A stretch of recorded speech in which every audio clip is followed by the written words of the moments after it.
We haven't seen something like this literally since the Tampa Bay Lightning like 3 years ago. The Florida Panthers, they have won in game number 6 against the New York Rangers, cementing themselves as the Eastern Conference champions for the second year in a row.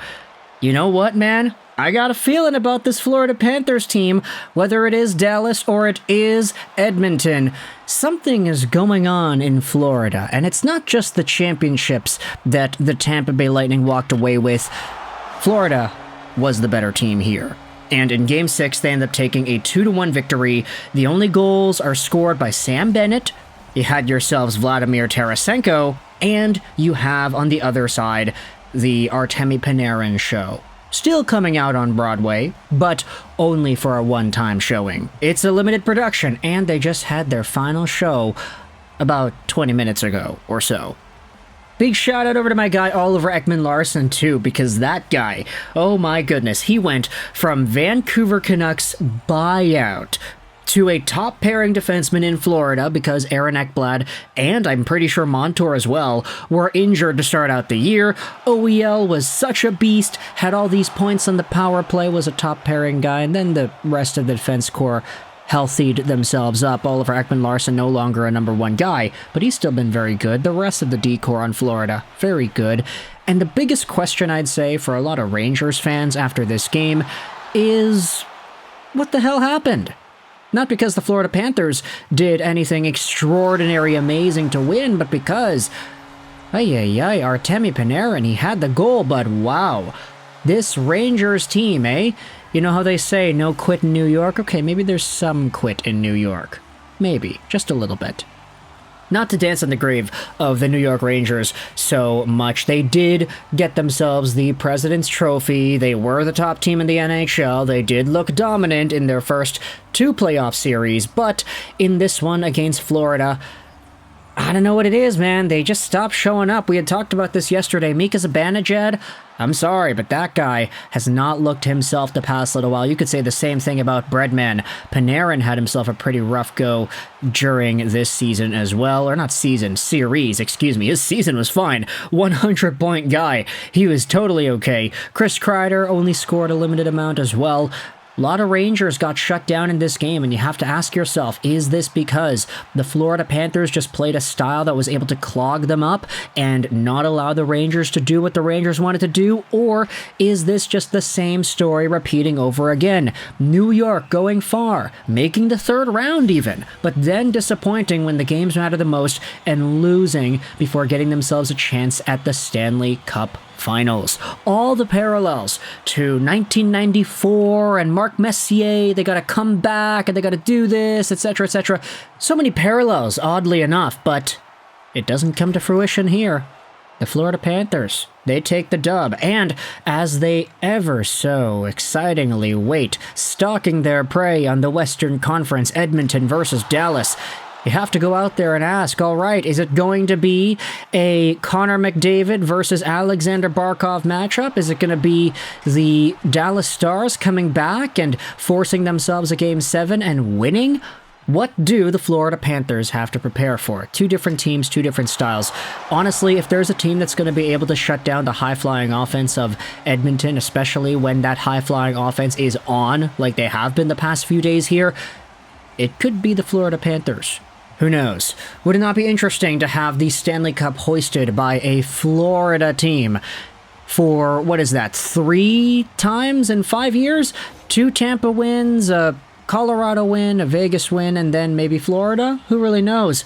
But, of course, the Panthers making it this far, they were unstoppable in the eyes of many people. Just taking a look at how strong they were last year, how they breezed their way, honestly, to the Stanley Cup Finals before having a little bit of a difficult time against the Vegas Golden Knights. But seeing them reroute their path, getting back over here to the finals 1 year later, it's a pretty good story, and honestly, they deserve it. They made the additions, they put themselves in this spot to succeed, and they play a darn good style of hockey. Now, let's talk a little bit about the intricacies of the game. I wanted to focus on that first goal. That was the one that really went viral, and for the wrong reasons for New York Ranger fans. Because it happened at the end of the first period.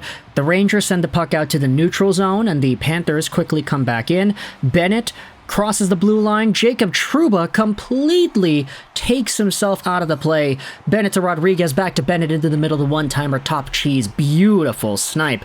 Jacob Trouba, I'm sorry, buddy, but you kind of got posterized there. He tripped, he fell, he went to the boards. That guy's making $8 million a year. He is the captain of the Rangers, and he hasn't been his best. He has been somewhat of a liability, do you want to say? The defensive play, the elbows, the physicality, it's just not working as of late. And I'm not going to go out there and say that Trouba is a bad hockey player. We know what he is capable of when he is on his game, but the past few days, the Florida Panthers, they have just exposed Jacob Trouba. Say the same thing about Mika Zibanejad, say the same thing about Breadman, say the same thing about Capo Caco even. I mean, a lot of doom and gloom going over on the Rangers subreddit and social media discourse. Go over to their Instagram page, and the comments are pretty ruthless. Lots of change is needed here in the New York Rangers system to finally put things together, to close things out, to consistently go 4 series, 16 wins, and to put yourself in that spot where you now have that Stanley Cup opportunity. They lost it here today. Unfortunate, but the Rangers have been here quite a few times before. It is interesting because if you take a look at some of the parallels on the opposite side, I mean, the Oilers, they have been far, but they've never been this far. They had themselves a third-round appearance once before, but they got swept. They are going and besting their personal best with every single win. New York, how many times have they gotten this far only to drop in the third round? I mean, I get it. There were some other New York teams to also get this far. It's kind of funny how that works, right? Florida's and New York's are always doing pretty well, maybe because there are more teams there. Yeah, okay, that probably makes a lot more sense. But still, for the Rangers, the season was great. Obviously, regular season champions, etc., etc. But the way it ended, the way y'all, I don't want to say didn't show up, but you kind of didn't show up at the end. It's unfortunate. And I don't want to talk too much in particular about the game because, let's face it, the game is like second to the story right here. The game itself is just the game. What's really important is the narrative about both of these teams. Florida, still untouchable as a powerhouse team, going out there forcing themselves into the finals. New York suffering a very demoralizing loss, one that you could say indicates the end of certain Rangers' times in this team. I mean, I don't want to put anybody's usernames and stuff here because I get it, it's an emotional time, y'all just lost in 6, but I'm reading some of the comments here on the subreddit. It's, buy out Jacob Trouba, Zibanejad, and Panarin. These guys are having their legacies cemented as losers. Time to trade Trouba. I'm really sad. This once-in-a-lifetime opportunity, not here. Wow, people are turning on K'Andre Miller as well. That is nuts. Okay, he didn't have the best game, but still. I don't want to say that I'm like fully on the Florida bandwagon, quote unquote, because I mean, hey, they're in the final 2. Obviously, it's easy to get into the bandwagon, but Florida, if I had to pick one team, I'd say it's probably them. Who knows? Vegas made themselves the finals, and then they ended up losing. They won a few years later. Florida, maybe they're going to go out there and pull something similar, just in a condensed timeline. Tampa Bay, they lost the finals in 2015. Then they came back. They won 2 straight.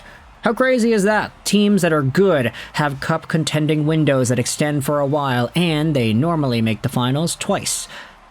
That seems like it could be the case here. Let me know your thoughts in the comment section below about the Florida Panthers defeating the Rangers 2-1 in the Eastern Conference Finals. Game 6, 4-2 series victory. It's at home. They've got it down. And heading into the Stanley Cup Finals for the 2nd year in a row, the Panthers wait as they either take on a bunch of oil cans or the Stars themselves. Thoughts in the comment section below. I hope you enjoyed this video. Rolls 99, and bye.